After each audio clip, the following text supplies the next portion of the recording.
Hello everyone, welcome back to the channel. In this video I'm going to walk you through how to use Shine on print on demand. So let's get started. So for you to be able to use Shine on print demand, you have to go through this easy and straightforward process.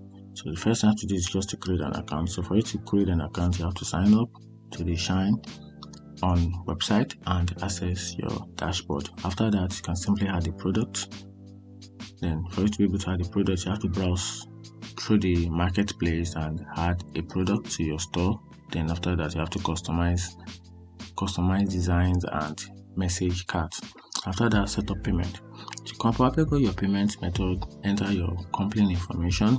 And after that, you have to launch ads. So for you to be able to launch your ads, use your Shine On's features to create and launch ads, driving traffic through your product page. And after that, you have to track your order and manage customer service through the Shine On dashboard. And that's how to use Shine to print on demand. Find this video helpful, turn on the notification button and follow for more. Thank you.